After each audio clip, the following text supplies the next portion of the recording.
Bonjour à tous. Dans cette vidéo, on va parler de confiance en soi et d'estime de soi.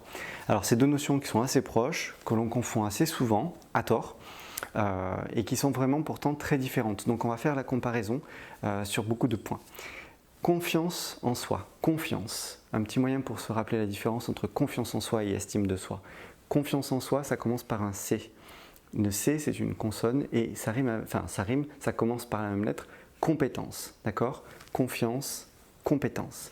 L'estime de soi, ça commence par une voyelle et c'est plutôt dans les notions d'amour, l'amour pour l'autre, l'amour pour soi. Te estimi en catalan, ça veut dire je t'aime. Donc estime, c'est l'amour. Confiance, ça veut dire se fier à soi, confiance en soi. J'en ai parlé dans une autre vidéo. Donc la différence, pour se rappeler bien la différence entre les deux, c'est confiance en soi, ça commence par une consonne et c'est la compétence. L'estime de soi, ça commence par une voyelle et c'est lié avec l'amour qui commence aussi par une voyelle. C'est bien important de faire cette distinction. Alors, je vais faire des différences très basiques. Il y a des nuances beaucoup plus fines, mais ça, on peut les développer que dans un livre. La confiance en soi et l'estime de soi. La confiance en soi, c'est quelque chose d'actif, c'est quelque chose qui se construit pour soi-même.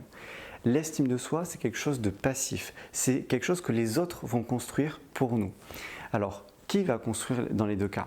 La confiance en soi, c'est de la compétence. Comment augmenter notre confiance en nous formant, en faisant des erreurs, en corrigeant nos erreurs et en passant l'obstacle. Et puis on va avoir un obstacle plus grand, faire des erreurs, apprendre les leçons et se développer comme ça. Et plus on va réussir les expériences, plus on va s'enrichir avec les échecs et les réussites et les leçons qu'on en tire, plus on va augmenter notre confiance en nous. Comment on fait pour l'estime de soi puisque ça ne dépend pas de nous? Eh bien en fait, il faut demander aux gens qu'on aime et qui nous sont proches, vraiment notre famille la plus proche et nos amis les plus proches, leur demander, vraiment il faut y aller en mode clair, net et précis, dis-moi que tu m'aimes.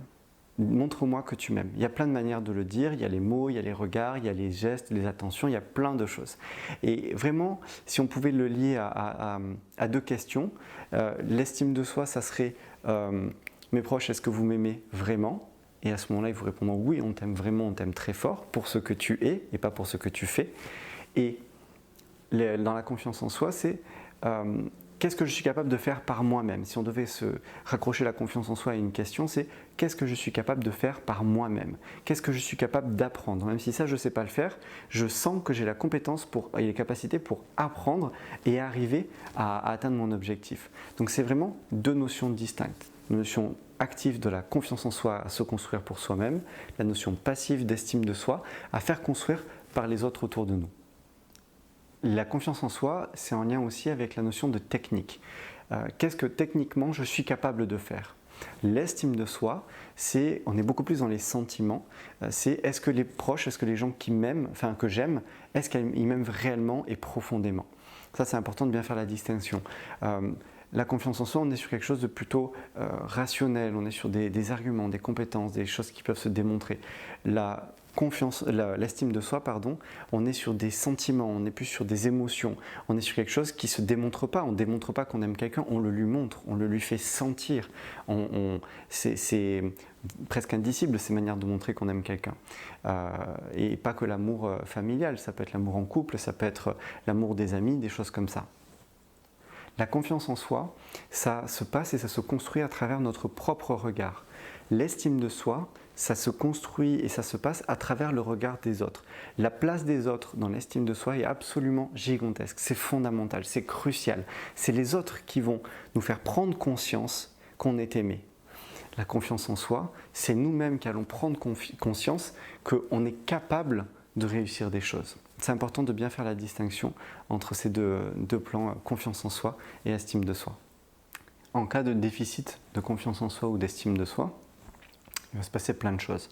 Quand on n'a pas confiance en nous, on ne va pas oser entreprendre, on ne va pas oser aller démarcher, faire certaines démarches auprès d'X ou Y personnes. Quand on a un déficit d'estime de soi, c'est un peu plus dangereux, on va dire, parce qu'on peut être la cible de personnes, notamment de manipulateurs ou de manipulatrices, qui peuvent se servir de cette faiblesse d'estime de soi pour aller nous manipuler. Donc c'est d'autant plus important de développer l'estime de soi et c'est important de développer la confiance en soi par rapport à toutes les compétences et à la manière dont on va s'intégrer au monde. Voilà, donc J'espère que cette vidéo vous a servi. Regardez-la.